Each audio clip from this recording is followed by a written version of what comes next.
తిరుమల కొండపై మనం ఖచ్చితంగా చూడవలసిన ప్రదేశాల్లో శ్రీవారి పాదాలు కూడా ఒకటి.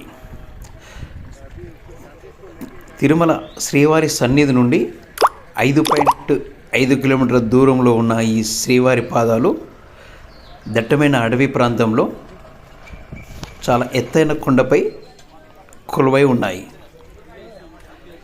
శ్రీ వెంకటేశ్వర స్వామి భూమి మీద తన మొదటి అడుగును ఇక్కడే వేశారని భక్తుల విశ్వాసం.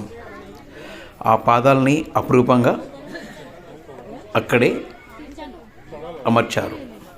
పాదాల వరకు చేరుకోవాలంటే మనకు ఆర్టీసీ బస్సు సౌకర్యం ఉంది, లేదంటే ప్రైవేట్ వెహికల్స్ని కూడా మాట్లాడుకొని వెళ్ళచ్చు. శ్రీవారి సన్నిధి వెంగమాంబ అన్నసత్రం నుండి వెహికల్స్ అవైలబుల్గా ఉంటాయి. అక్కడ నుండి మనం వెళ్ళవచ్చు. ఆర్టీసీ బస్సు 120 రూపాయల ఛార్జ్తో శ్రీవారి పాదాలు, శిలాతోరణం, పాప వినాశిని, జాపాలి ఆంజనేయ స్వామి టెంపుల్, వేణుగోపాల స్వామి టెంపుల్, ఆకాశగంగా ఇవన్నీ కూడా మనం 120 రూపాయల టికెట్ పైన వీక్షించవచ్చు. ఒకసారి టికెట్ కొంటే మనం ఈ క్షేత్రాలన్నీ కూడా తిరిగి రావచ్చు.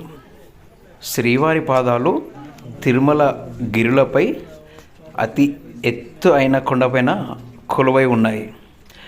శ్రీవారి పాదాల నుండి కొండ కిందికి చూస్తే మనకు తిరుమల సిటీ మొత్తం కూడా క్లియర్గా కనపడుతుంది.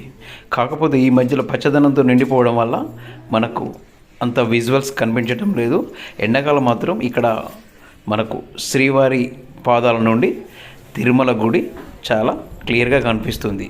మీరు వెళ్ళినప్పుడు మాత్రం ఖచ్చితంగా ట్రై చేయండి. అక్కడ మీరు చూస్తున్నది తిరుమల పట్టణం అన్నట్టు, అంటే తిరుమల శ్రీ వెంకటేశ్వర స్వామి సన్నిధి, ఆ చుట్టుపక్కల ప్రాంతాలు కూడా.